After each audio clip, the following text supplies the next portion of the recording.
Hai gengs, apa kabar? Senang sekali berjumpa dengan geng semua. Salam kenal dan salam sukses dari BCNQ. Mari tetap menjaga semangat kita masing-masing, tetap pantang menyerah. Mari terus berbuat kebaikan, ayo terus berburu kesuksesan, dan selalu berpikir positif atas apapun yang sedang terjadi di seputar kita. Geng, pembahasan vlog kali ini berfokus melanjutkan vlog sebelumnya. Ini adalah hierarki kompetensi part yang kelima. Karena BCNQ menampilkan vlog-vlog yang berseri dari mulai awal sampai akhir dari sebuah topik besar. Jadi bagi gengs yang baru bergabung, untuk sekali lagi mendapatkan pemahaman yang kontekstual, yang komprehensif, silahkan melihat vlog-vlog sebelumnya dan vlog-vlog yang berikutnya. Untuk hierarki kompetensi part 5 ini, dengan subjudul bila tidak terkelola dengan baik kompetensi yang ada, maka efek-efek buruk akan terlihat, yang merupakan ciri dari pengelolaan kompetensi yang relevan belum bekerja secara optimal atau belum dikelola secara optimal. Nah, di part 5 ini kita akan bahas kompetensi ketiga dari 5 hierarki kompetensi. Kompetensi yang ketiga dari 5 hierarki kompetensi adalah social skill, atau orang lain menyebutnya interpersonal skill. Kemampuan, keterampilan mengelola hubungan sosial, interaksi sosial. Apa yang terjadi jika seseorang masih belum optimal dalam mengelola kemampuan dan keterampilannya bersosialisasi? Beberapa efek yang muncul yang merupakan ciri dari pengelolaan yang belum optimal dari social skill adalah yang bersangkutan akan minim interaksi, minim sosialisasi, dan sekaligus minim kolaborasi. Yang bersangkutan pasti juga tidak fleksibel saat bersosialisasi, terlalu monoton, terlalu membawa dirinya tanpa memperhatikan lingkungan di mana dia berinteraksi. Yang berikutnya lagi, yang bersangkutan lemah dalam mengembangkan networking. Yang bersangkutan hanya bergaul dengan kelompok-kelompok tertentu saja, yang kadang-kadang lingkup pergaulannya itu minimal, terbatasi. Yang bersangkutan juga tidak bisa menyampaikan opininya secara elegan. Dengan kata lain, saat yang bersangkutan harus menyampaikan opininya itu seringkali menyinggung orang lain, seringkali menghakimi orang lain, seringkali menyakiti perasaan orang lain, seringkali terjebak dalam metode menyalahkan orang lain. Nah, ini tentunya sekali lagi menghasilkan situasi yang tidak kondusif, baik bagi dirinya ataupun bagi orang lain. Ya, seringkali membuat ketidaknyamanan bagi orang-orang yang ada di sekitarnya. Tidak mudah melakukan adaptasi, itu adalah efek lain dari ketidakmampuan mengelola social skill yang seharusnya. Dan yang bersangkutan lemah dalam menangani konflik. Ini adalah sejumlah ciri dari seseorang yang belum mampu mengelola kemampuan keterampilan sosialnya. Sekali lagi, bagaimana orang tersebut mau menggapai sukses yang diinginkannya, apalagi jenis suksesnya adalah sukses bernilai tinggi atau sukses besar, jika ternyata yang bersangkutan tidak bisa mengembangkan social skill-nya secara maksimal. Nah, ini sekali lagi efek negatif bila seseorang tidak mampu mengelola kompetensi ketiga dari 5 hierarki kompetensi. Berikutnya adalah kompetensi keempat, yakni know-how management. Apa akibatnya jika seseorang tidak mampu mengelola know-how yang seharusnya? Ada sejumlah efek yang ditimbulkan, dan itu merupakan ciri-ciri.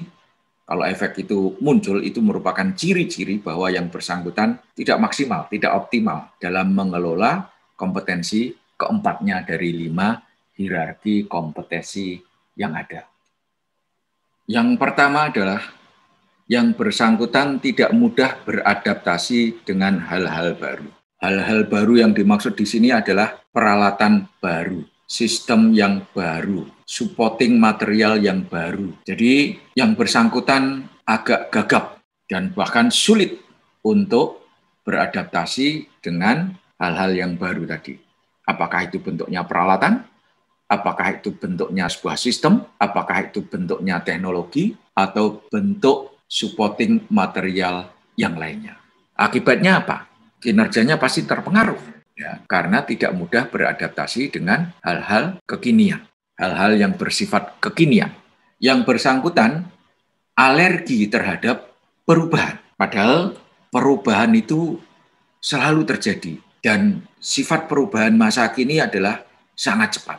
Nah, bagaimana seseorang mau sukses besar, sukses yang bernilai jika tidak bisa mengikuti aliran perubahan yang begitu cepatnya saat ini?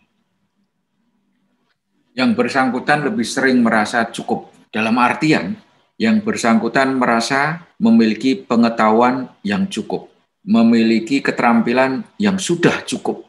Artinya cukup di sini adalah yang bersangkutan merasa bahwa apa yang dimilikinya itu tidak perlu ditambah, tidak perlu diupdate lagi, tidak perlu di-upgrade lagi.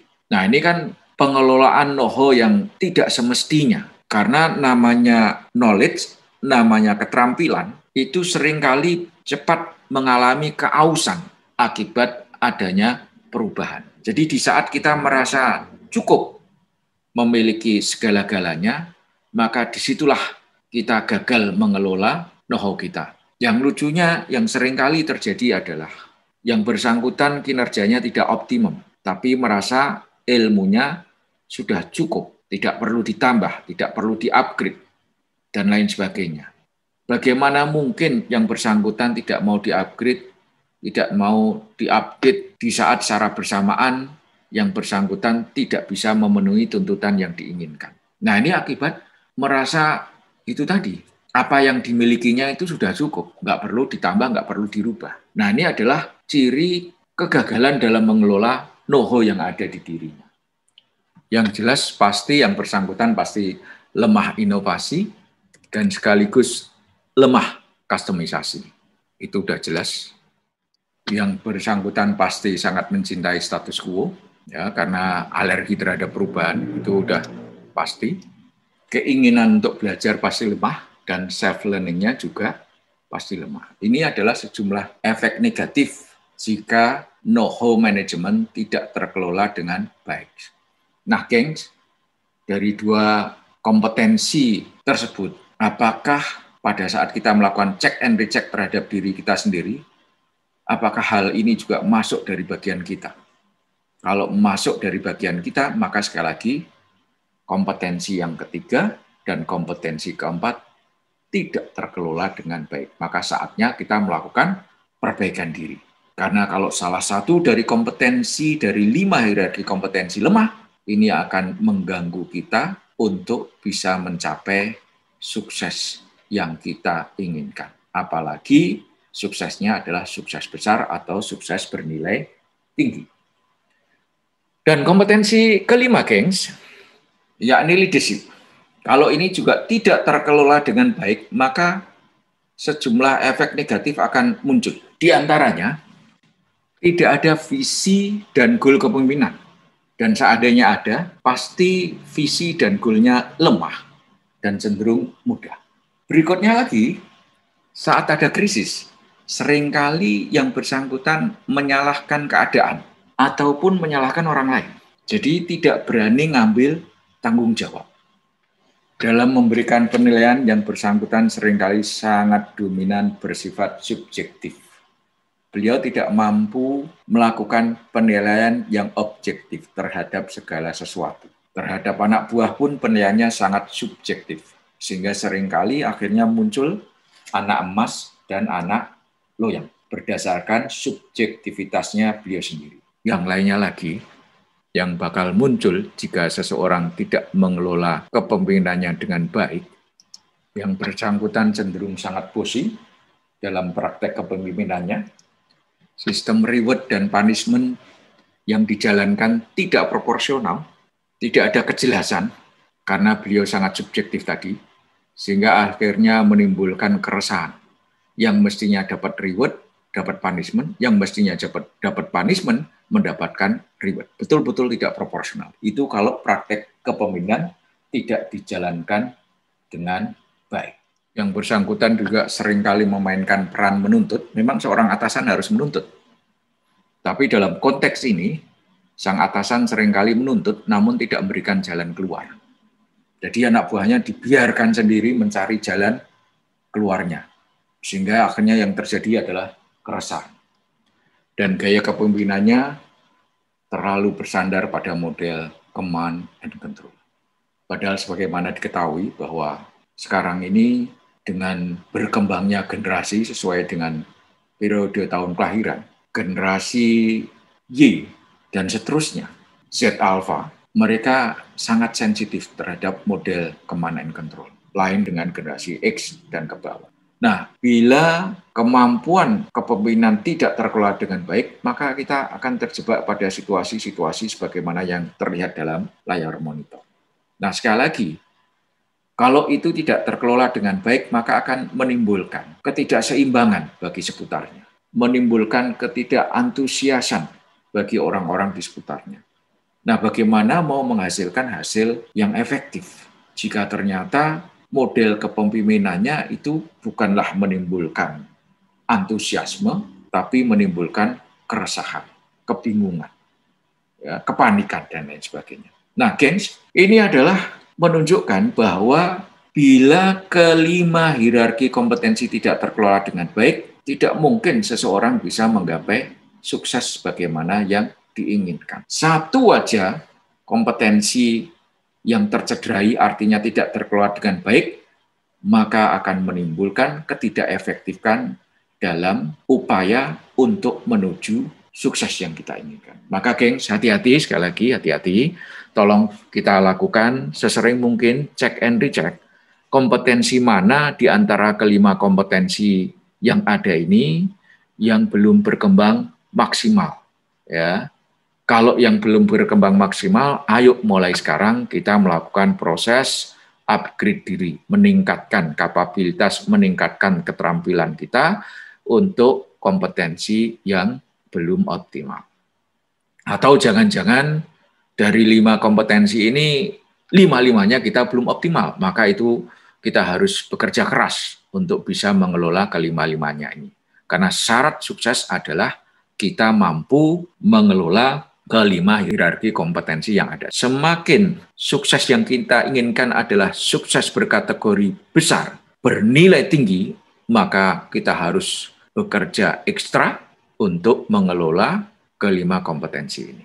Jadi mari sekali lagi secara terus-menerus kita ngaca, melihat diri kita sendiri, sudah sejauh mana kita mengelola kompetensi yang seharusnya, dimulai dari yang paling mendasar, yakni pengelolaan diri, selanjutnya memahami orang lain, selanjutnya adalah berinteraksi dengan orang lain, dan selanjutnya mengelola know-how kita, kapabilitas teknis kita, ya.